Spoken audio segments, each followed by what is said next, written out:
Rồi tiếp theo thầy sẽ giảng câu 63. Chất hữu cơ X có công thức là C8 C4 H C5 H8O2. Vậy cái này là mình cộng lại M lớn là 100 ha, 100.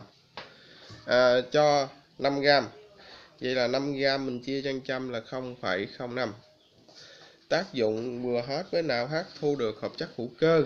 Chất hữu cơ không làm mất màu nước gôm và 3,4 gram muối. Hỏi công thức của X là, vậy mấy em thấy, thứ nhất, vi tắc thì 2 oxy sẽ phản ứng với 1 NaOH. Vì vậy số mol của ete bằng số mol của muối. Vậy mình lấy 3,4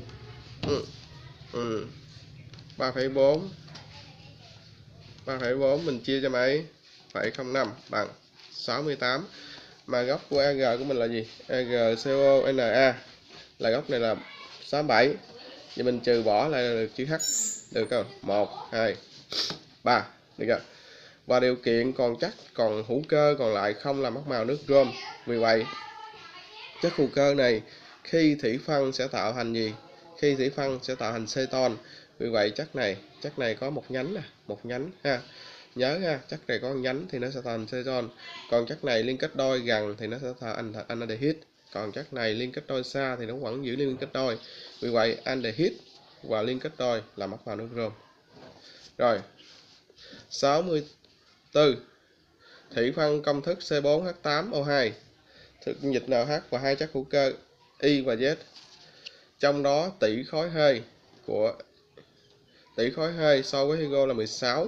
Bây giờ thế này, thủy phân 1 ete trong môi trường NaOH thì tạo thành muối với ancol, nhưng mà trong hai chất muối và ancol thì chỉ có chất ancol mới có tỷ khối hơi. Vì vậy em lấy 16 em nhân cho 2 là M lớn của hydro, vậy là được 32. 32 ancol là gì? CH3OH. Vậy đáp án phía sau của mình là CH3 ha, CH3 đây. Vậy đáp án này được chưa? Ancol góc phía sau. Rồi để điều chế robin format là axit formic với robin, có nghĩa là chữ phọt với chữ pin có trong đáp án đáp án B. Xà phòng hóa 2,24 gram hỗn hợp ete, ethyl format và methyl acetate. Vậy hai ete này có chung đặc điểm là gì? Cùng M lớn. Vì vậy các em sẽ coi như là hai ete này là một thôi. Vậy số mol của ete sẽ bằng số mol nào H? Mình lấy mấy? 22,2 chia cho mấy? 22,2 chia 74 bằng 0,3. Thì số mol NaOH cũng là 0,3. Mà người ta hỏi tính cái gì của NaOH? Tính thể tích phải không? Tính thể tích. Vậy thì chúng ta chia cho 1 cũng là 30. 0,3 ha, 300. 67. Xà phòng hóa hoàn toàn 3,7 gram hỗn hợp 2 ete, ethyl format và methyl acetate. Vậy đề này giống ha. Vậy thì ở đây chúng ta thấy hai ete này cùng M lớn luôn. Vậy thì chúng ta sẽ lấy một ete thôi ha. 37 chia cho mấy? Chia cho 74 bằng 0,5. Vậy thì NaOH cũng là 0,5. Vậy mình tính khối lượng thì mình nhân lại cho M lớn của nó là mấy? 40 ha, nhân 40 bằng 20. Được rồi. Rồi. Câu 68. Chất Y có công thức là C mấy? C4H8O2. Khi cho Y tác dụng với dung dịch NaOH sinh ra Z. Z là C3H5OH. Vậy thì các em chú ý cái chất này các em sẽ phân tích thành gì? Phân tích thành CO. Được chưa? CO. Vậy thì chúng ta đã thấy 2 oxy, 1 natri rồi. Có nghĩa là có natri đi trong chung thì các em cứ bỏ 2 oxy cho nó đi ha. Và CO. Vậy chúng ta còn lại mấy C? 2C và mấy H? 5H. Vậy là CH5. Đây. CH5 đây. CH5 mà 4C, vậy thì đáp án này 4C. Còn đáp án này 5C ha. Rồi. Xà phòng hóa hoàn toàn 17,6 gram hỗn hợp ethyl acetate là gì? CH3CO CH5 và methyl format ionat là gì? CH5CO CH3. Nhìn là biết rồi, hai góc này đổi qua lại nhau, vì vậy hai này cùng m lớn ha, cùng m lớn chúng ta sẽ giải quyết giống câu 66 là số 7 nè. Lấy 17,6 chia cho 88 m lớn ha. 7,6 chia 88 bằng 0,2. Vậy NH cũng là 0,2 chia cho 0,5 để ra thể tích 40 ha, 400 được. Rồi. Câu 70. Este đơn chức mạch hở phần trăm oxy chiếm mấy? 36,36. No đơn chức mạch hở là gì? CnH2nO2. Vậy thì oxy chiếm là 36,36. Vậy mấy em làm như thế này, mấy em sẽ tìm m lớn bằng 32 nhân cho 100 và chia cho phần trăm của oxy là được ha. Chia phần trăm oxy. Được. Đấy, tại vì 32 là ở đâu? Tại vì trong đây có 2 oxy đó ha. 32 nhân 100 chia cho mấy? 36,36 bằng 32 nhân 100 chia 36,36 bằng 88, được chưa? 88. 88 là C4H8O2. C4H8O2 là có mấy đồng phân? Người ta nói đồng phân gì? Este. Vậy chúng ta sẽ có 4 ha, 4. Rồi.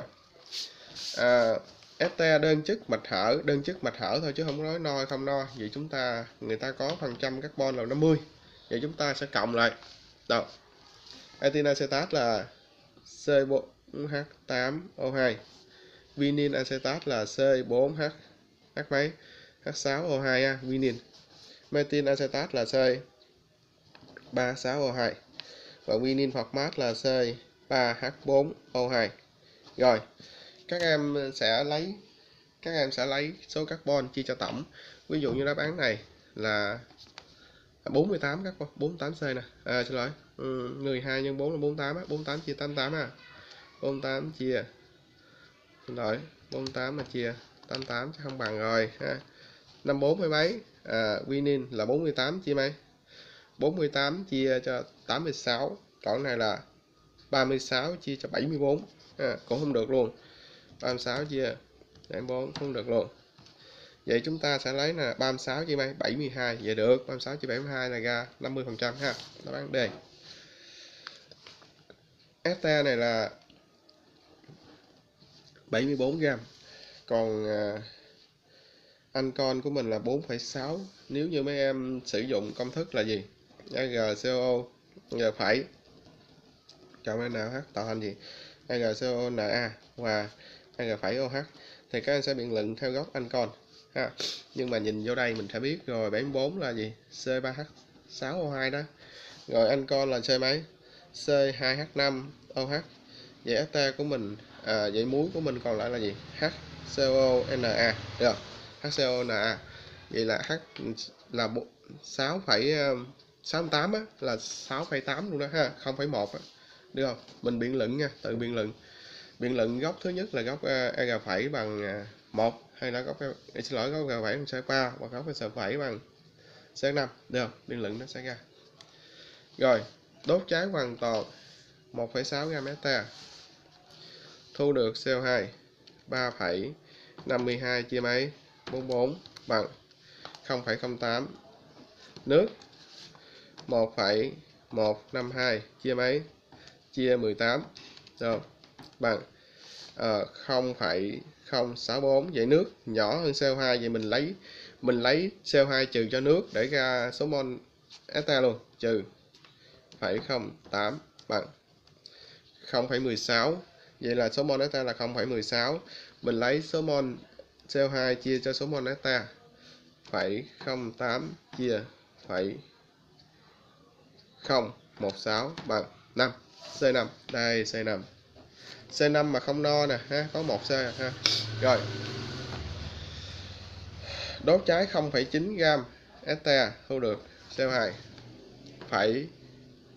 132 chia mấy? Chia 44 gam. 3 nhân 10 mũ trừ 3. Thứ ba, nước 0,054 chia mấy? 18 bằng 3 nhân 10 mũ trừ 3. Vậy số mol CO2 và nước bằng nhau. Vậy chúng ta bấm là gì? 14N cộng 32 chia mấy?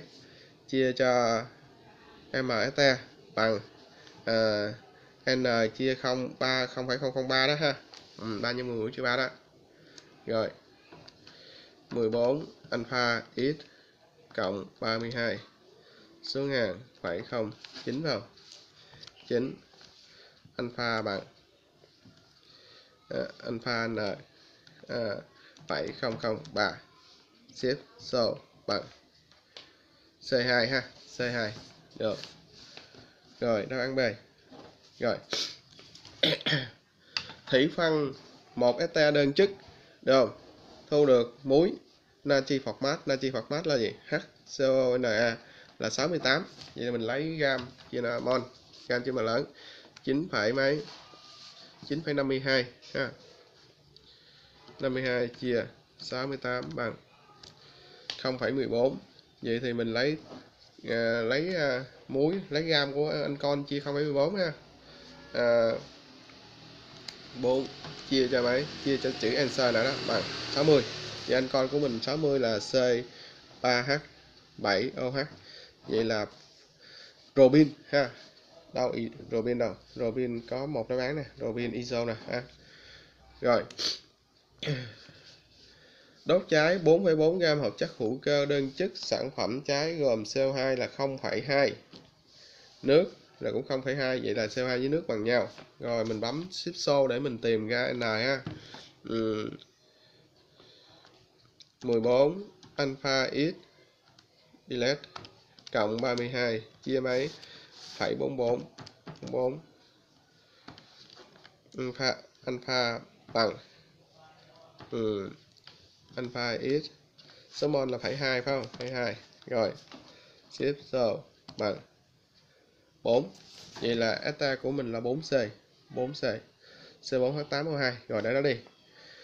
Nếu 4,4 gam thì có nghĩa là chia cho 88 đó ha.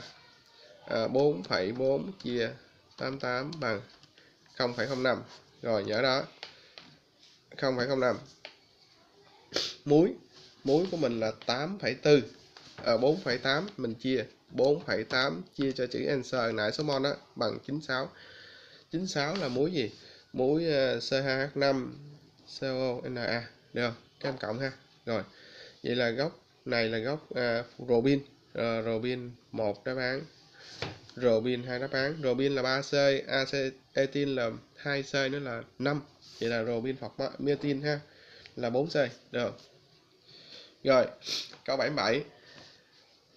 X là ten no đơn chất tỷ khối với metan là 5,5. Vậy là lấy 5,5 nhân cho 16 C4 ha.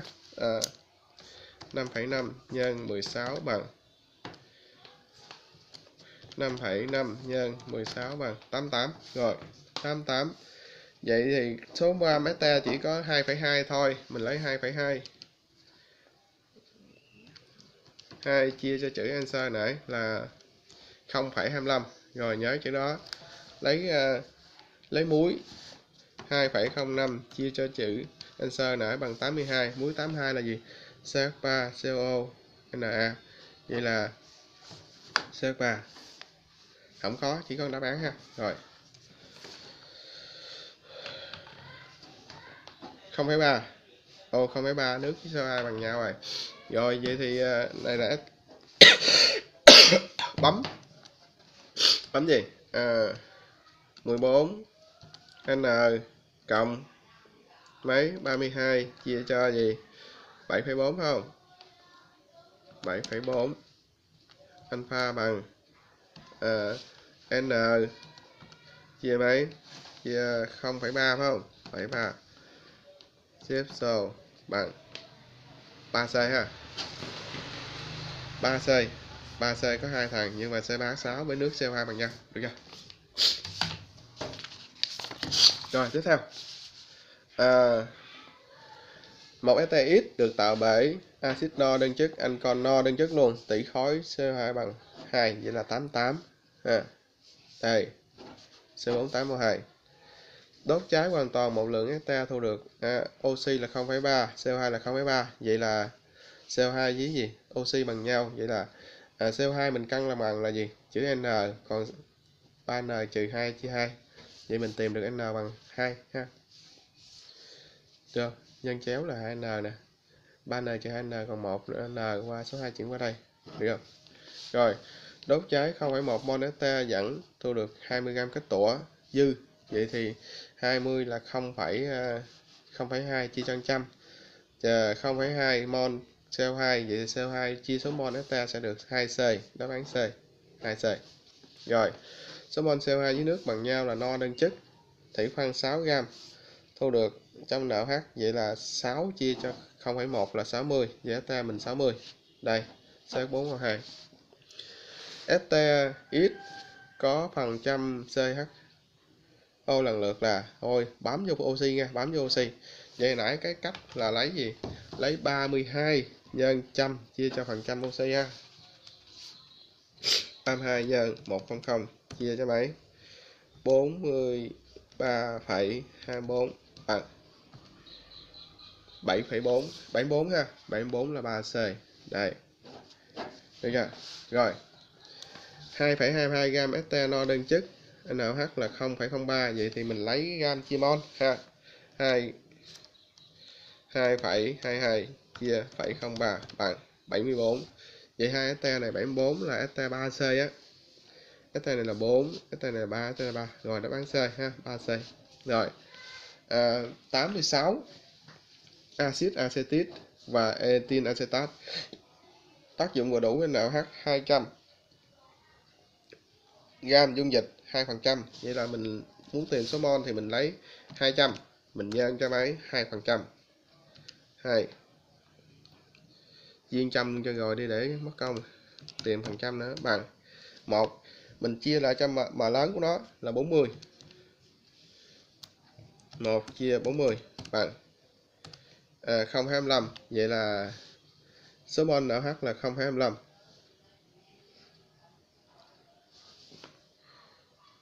200 nhân 2, xin lỗi. 200 nhân 2 chia 100 bằng 4 là 0,1 ha, 4 chia 40 á, 0,1. Rồi. Axit acetic là gì?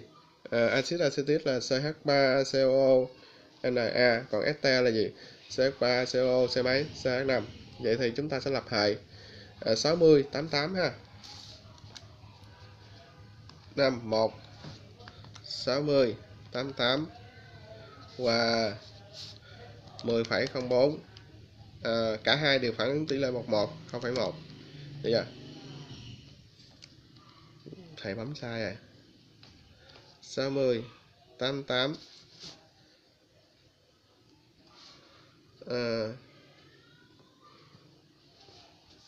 axit acetic 60, ethyl acetat là 88. Rồi, đúng.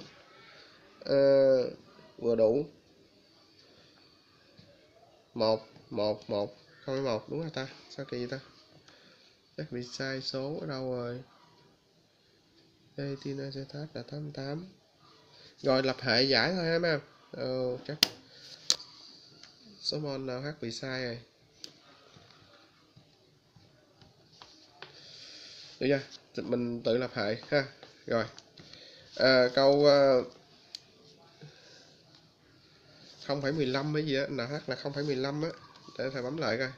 5 1 60 88 10 delete 10,4 1 1,15. 0,1 0, vậy là anh này số 0,15 này là số 3 lần ha, số 3 nè, được chưa? Rồi. Ra được là lấy số mol của nó là 0,1 nhân cho 40, 60 chứ. Chia cho 10,4 bằng nhân 100 luôn ha. 57. Đâu? 57. Đây. Là ethyl acetat trước nè, ra axit acetic sau nè, 57 ha. Rồi. Khối lượng NaOH cần dùng ethyl acetat là 88, 4,4, 44 chia 88 là 0,5, 0,5 vậy NaOH 0,5 20. Xà phòng hóa etin acetat 200 NaOH. Sao phản ứng hỏi chắc chắn là etin acetat là 0,1, NaOH là 0,2. Vậy muối của chắc chắn của mình là gồm CH3 CONa và gì NaOH dư ha. Vậy là 0,1 cho thằng này và NaOH dư cũng là 0,1 luôn ha. 0,1 nhân 82 cộng 0,1 nhân 40 ha, bằng. Còn em nào không quýnh nào H dư là sai nha ha. 12,2. Đang rồi. Rồi. Bài tập trích trong đề tốt nghiệp. Chất nào là este? Este là CO nằm chính giữa phải không? Rồi, đáp án đây. Đồng phân C mấy? C3H6. C2 là 1, C3 là 2, C4 là 4. Este ha, đồng phân este. Vậy là 2. C3H6 được tạo bởi axit acetic. Rồi, vậy là công thức axit acetic nè, đây. Chỉ có thằng này thôi ha. Đáp án C, 3C 6H luôn. Metin acylat là CH2 liên kết đôi, vì vậy còn gọi là C3H mấy? C2H3 ha, C2H3. Rồi. Đây, có liên kết đôi sẵn. Rồi, etin acetat. Đâu? Đây. Etin acetat. Etin hoặc mát HCO CH5. Chất không phải là chất béo, không phải là axit béo, axit acetic ha. Còn mấy này là có tên rồi, được không? Axit nào sau đây là axit béo? Axit gì? Axit oleic, được chưa? Vinin acetat, vậy là CH3CO liên kết đôi nằm phía sau, được không? Thủy phân este trong môi trường kiềm thu được gì? Natri acetat và ancontilit, mình gáp lại thôi. Natri acetat là CH3CO Na và ancontilit là CH5OH. Vậy mình gọi là đáp án A. Được không? Rồi. Câu 11. Phản ứng giữa axit với ancol là este hóa, được chưa? Chất này đun trong NaOH thu được gì? Rồi cắt làm đôi. CH3CONa và CH3OH. Vậy đáp án D ha. Rồi, đun nóng este này thu được gì? CH3CO và C2H5OH. Được chưa? Đun este này trong NaOH sản phẩm là gì? HCONa CH3OH ha.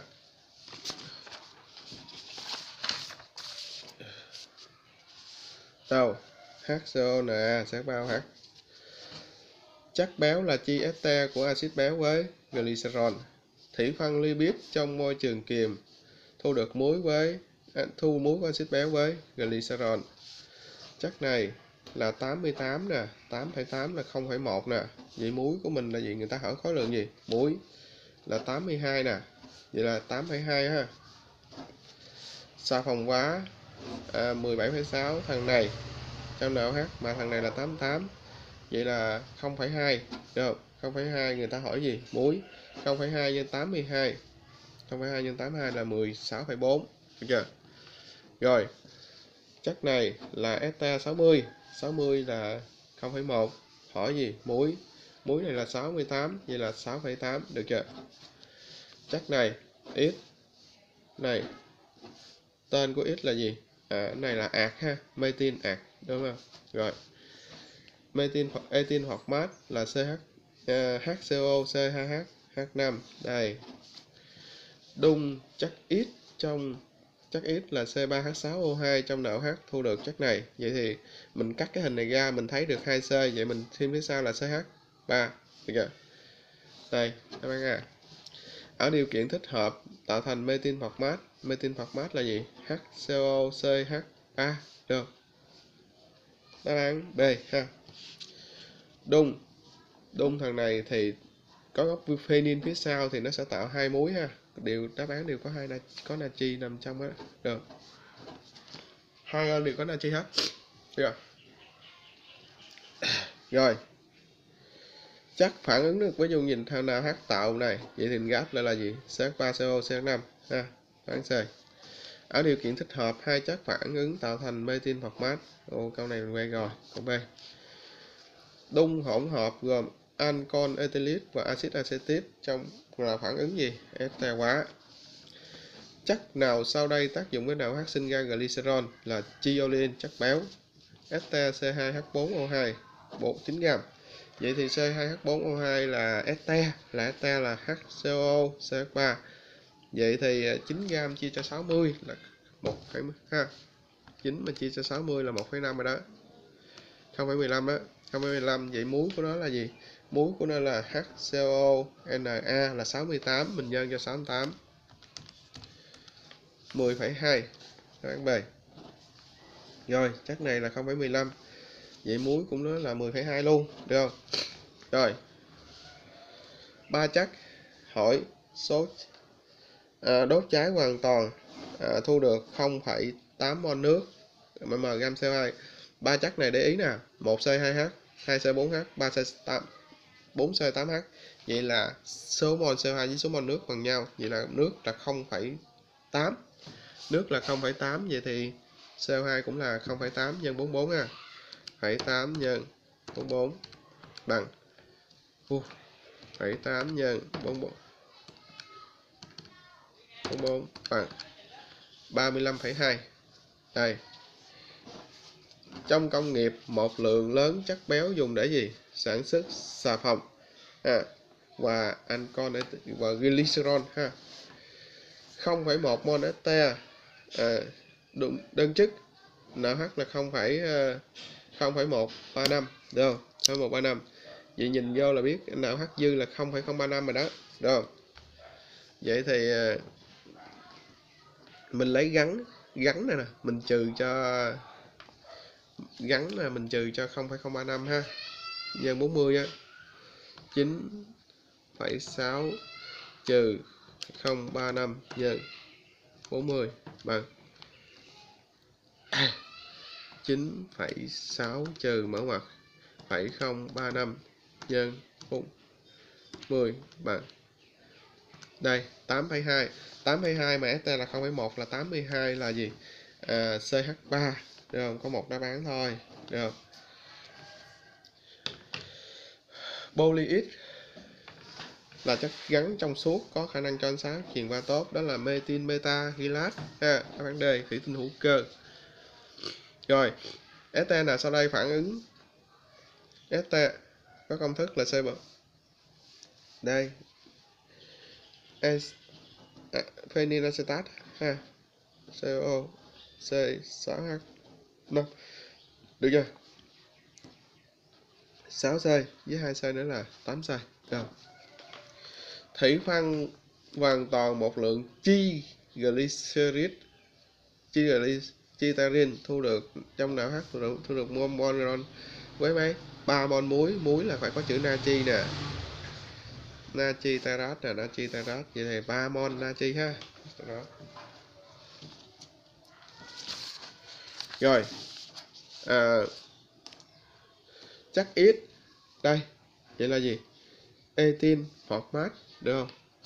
Methyl format chứ ha, methyl format. Đốt cháy 0,15 mol này CO2 nước.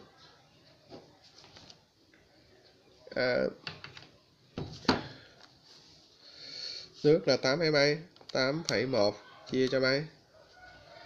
8,1 chia cho 18 bằng 0,45. Vậy thì mình chia cho 0,15 nhân 2 ha. Bằng nhân 2 bằng 6. Nước là 6. Đây H là 6. Tìm H được rồi. Số H bằng số mol nước á, số mol nước nhân 2 chia cho số mol eta, được không? Tại vì nó 2 ha, nhân 2H ha. Rồi, ở điều kiện thích hợp hai chất nào phản ứng tạo thành metil acetat? Metil là CH3 nè. Rồi đáp án A. Chất nào sau đây phản với nào H tạo thành này, quen quá ha. HCO CH5. Đâu? Đang đây, cái này nhớ lát thầy sửa rồi. Rồi, tỷ khối so với hydro là 30 nhân 2 là 60 là CH4. Rồi, chất này là 88, 13,2 chia 88 0,15. Vậy thì nó sẽ đốt được 4 CO2, mình nhân 4 thì lát. Rồi nhân thêm mấy nữa, thể tích phải không? Thể tích thì nhân thêm 22,4 nữa. 13,44. Đáng đây. Rồi, xà phòng hóa 3,7 gram esta này thu được muối. Esta này là muối là được NaOH là muối là 68, mà cái này là 74, 3,4, 3,7 chia 74 bằng 0,05. 0,05 muối nhân muối là 68 nhân cho 68 bằng 3,4 ha. Đây. Chất nào sau đây có nhiệt độ sôi cao nhất? Nhiệt độ sôi cao nhất là axit ha, axit rồi tới ancol ha. Đây, đây chứ. Số gam này và đun nóng số gam này với nào dư thu được esta. Vậy tính gì? Hiệu suất thì các em lấy nhỏ chia lớn á, nhỏ chia lớn nhân trăm thôi. Mol á, mol cái này là 2,2 mà chia cho 88 nè. 2,2 chia 88 bằng 0,025 một thằng. 3 chia cho mấy? Chia cho 60 ha, bằng 0,05. Vậy là 0,025 chia 0,05 bằng 50% ha. Đến đây. Rồi. Nhỏ chia lớn, lấy số mol nhỏ chia số mol lớn. Chất béo là chia esta của axit béo với glycerol. C4H8O2 có mấy đồng phân esta? 4 ha. Có nói rồi. Etin acetat là 4,4 chia 88 là 0,05. NaOH là 0,02. Vậy thì chất gắn của mình sẽ đi theo NaOH, mà chất gắn của mình là CH3CO Na. Vậy 0,02 nhân cho 0,02 nhân cho mấy? Nhân cho 82 được 1,64. Đơn đề. Etin acetat có công thức là đây, đơn đề. C4H6 trong môi trường axit thu được aldehyde. Aldehyde thì phải phía sau phải có gì? Có CH2. Được. Phía sau. Đơn đề. Được chưa? Rồi. Ba chất XYZ có C4H6O2 đặc điểm ít mạch carbon phân nhánh là ít là chất đầu tiên nè, phân nhánh nè. Rồi, Y tác dụng trực tiếp với axit và ancol. Y được điều chế trực tiếp và axit với ancol có cùng C. Đây, gạch làm đồi, này 3, cái này 1, này 2, đáp án C ha. Rồi, sản phẩm este hóa giữa ancol, methylit và axit propionic vậy là gì? Methylit là góc phía sau, thành thiết phía trước, methylit propin. Đáp án B. Rồi, hai chất này có cùng gì? Có cùng gốc axit, vì vậy số mol của nó, muối của nó là CH3CONa ha, muối ha. Rồi 0,2 nhân cho 82 ha. 0,2 nhân 82 bằng 16,4. Được chưa? Axit acrylic tác dụng với ancol đơn chất ít. Acrylic là C2H3 đó. CH3CO đó ha. Oxy chiếm 32. 32 vậy là mình lấy 32 nhân cho 32. 32 nhân cho 100 chia 32 là 100 rồi đó, 100. Vậy là đáp án này nè, 5C nè, 100 ha, cộng mà lớn nữa thôi.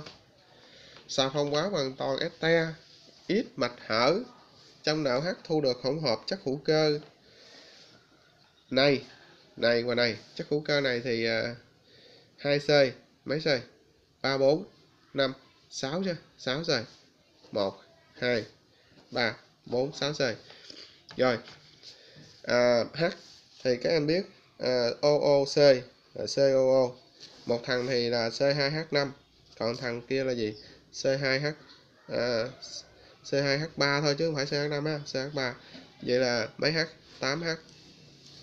8H. Đây, 8H. 8H và 4 oxy ha, 4 oxy, cái vấn đề. Rồi. Triglycerid cần CO2 nước. A phản ứng vừa đủ với NaOH, hỏi muối là nhiêu. Rồi. Triglycerid thì các em biết triglycerid là có 6 ô rồi đó. 6 ô ha, 6 ô. Vậy C với H mình làm bằng cách này. Mình chỉ cần lấy số mol CO2 chia 2 lần số mol nước là ra rồi. Được, là ra C với H đó. CO2 là mấy? 3,42 chia 2 nước là 2 nhân cho 3,18 được không? 18 rồi. 3,42 chia mở ngoặc 2 nhân 3,18 đóng ngoặc bằng 57 phần 106. Vậy có nghĩa là C là 57, H là một ấy, H là 106 rồi ha.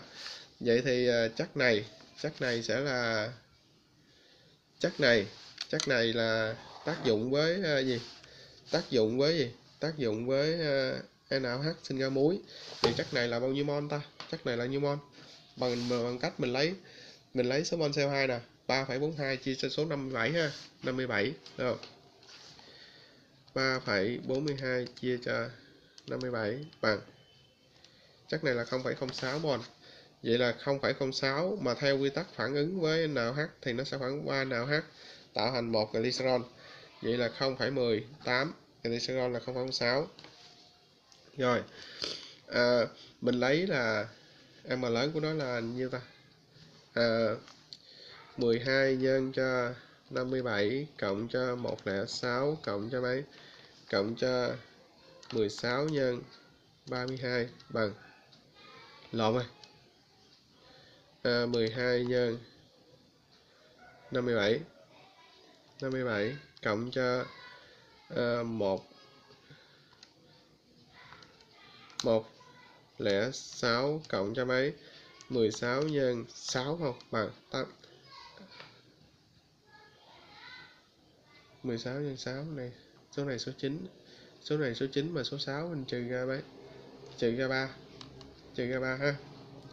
Trừ 3 bằng 88 ha. 88 nhân cho 0,16 bằng 53,16 thì đang là bảo toàn khối lượng đó. Rồi. Answer cộng cho cộng cho mấy? Cộng cho 0,18 nhân 40 trừ cho mấy? Trừ cho 0,06 nhân 92 ha glycerol bằng 54,8 rồi. Đây 54,84 được chưa? Rồi. Tương tự hai câu này giống nhau, do đó các em cứ lấy số mol CO2 chia 2 số mol nước rồi, được không?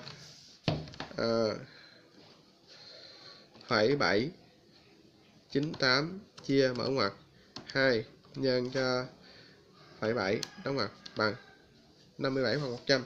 Vậy là C57 H100 O mấy? O6. Vậy thì chúng ta sẽ tính lại độ Bắc bão hòa của nó. Chúng ta tính nó mà lớn đi. 57 nhân cho 12 cộng cho 100 cộng cho 16 nhân 6 ha bằng 880. Lấy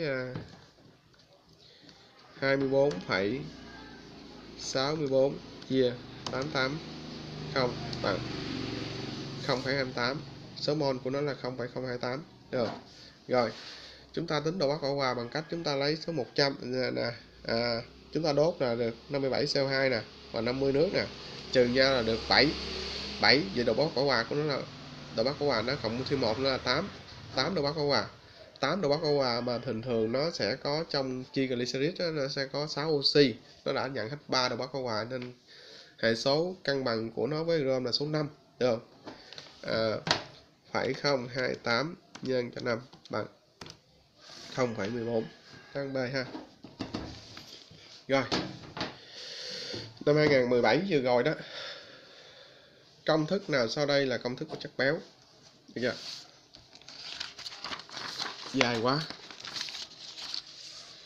Công thức nào sau đây có công thức của chất béo? Rồi. C35 nghe mấy không? Thủy phân m gam chất béo thu được 9,2 gam glycerol và muối. Hỏi m là nhiêu? Vậy mình sử dụng bảo toàn.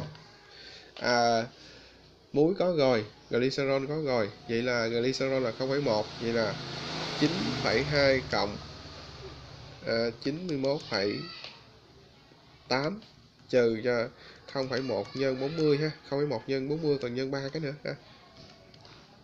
89. Được. Đây đáp án A. amon chất axit này tác dụng với 2 mol NaOH, thu được dung dịch không có phản ứng trắng bạc. Vậy thì các em chú ý là gì? 2 mol NaOH thì các em phải liên tưởng đến là đó là cái chất mà có chứa vòng phía sau, vòng phenyl phía sau, vậy là CH3 CO chứ. Cái vòng này nha, là này 6C đó, 6C. Mà điều kiện người ta nói là dung dịch không phản trắng bạc nữa, vì chữ C nằm đây. Vậy là chúng ta đã hết 8C rồi. Đây 6, đây 8. Vậy còn 1C à. Còn 1C thì nó phải để ở đây, hoặc ở đây, hoặc ở đây, hoặc đây. Vậy là 4 đồng phân ha, 4 đồng phân. Được chưa? Rồi. STX mạch hở đốt, số mol CO2 số mol nước khác nhau nè, cứ trừ nhau là được rồi ha. Trừ nhau là được 0,025, vậy là 4C đó. Mình lấy số mol CO2 mình chia cho 0,025 là được C4. C4H 6O2. Rồi là 86. Thì mình lấy gam của nó là 2,15 chia cho mấy? 86 bằng 0,025 luôn, đúng rồi ha. 0,025. Rồi. Tác dụng cái cao H, vậy là thu được gam muối. Vậy là lấy muối, lấy mấy? Lấy 2,75 chia trừ 0,05 á, 110 là muối của nó AgCOK. K là 83 ha, COK là 83 trừ 83 bằng 27. Vậy là liên kết đôi nằm ở phía trước, vậy là C2H3, được chưa? Rồi, xà phòng hóa chất này thu được gì? Thu được muối hả? Muối là C2H5. Đây. Ủa? CH3 chứ. CO đây. Được chưa? Rồi. Hydro hóa Chiolin là 884 á, 884. Vậy là mình lấy mấy? 17,68 chia cho 884 bằng 0,2. Một Chiolin sẽ phản ứng với 3 hydro, do đó mình nhân 3. Rồi nhân thêm mấy nữa? Nhân thêm 22,4 nữa ha. 1,344. Đây. Đáp án C. Rồi, axit acetic và methyl hoặc mát là hai này có cùng gì? Có cùng m lớn. Vậy thì hai này cùng m lớn, vậy thì chúng ta sẽ lấy số mol của ester chuyển qua và dần cho m lớn luôn. Rồi, 0,3 dần cho 7, 60 bằng 18. Được chưa? Rồi, 65. Ít tác dụng và đủ với NaOH thu được Y và Z. Z tác dụng với bạc sinh ra hợp chất hữu cơ T. T tác dụng với NaOH thu lại Y. Rồi, mấy em chú ý nè ha. Nó đề bài nó nói như này. Ít tác dụng với NaOH thu được gì? Thu được Y và Z. Rồi, Z cộng với gì? Cộng với bạc nitrat thu được gì? T. T cộng với NaOH trở lại thu được gì? Y. Vậy em thấy Z chạy một vòng quay lại chữ gì? Chữ Y. Vì vậy Z với gì? Z với Y cùng C, được không? Z với Y cùng C. Mình cắt đáp án ra này. 2C đó nè ha. Còn này là 1C, nhưng mà tại sao 1C không bằng? Bởi vì này khi mà tác dụng với bạc thì tạo thành CO2 mà không quay lại chất ban đầu được ha. Rồi. Các bạn nha.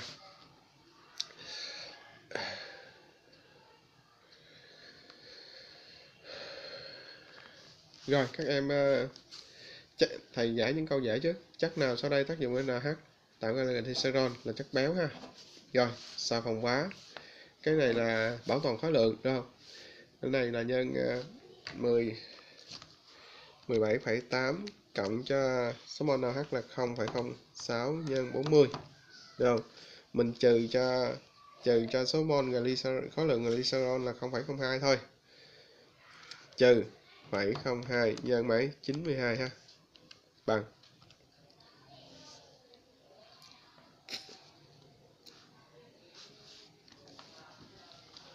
17,8 cộng cho 0,06 nhân 40 bằng trừ cho mấy 0,02 nhân 92, được chưa? 18,36, được không? Khối lượng muối.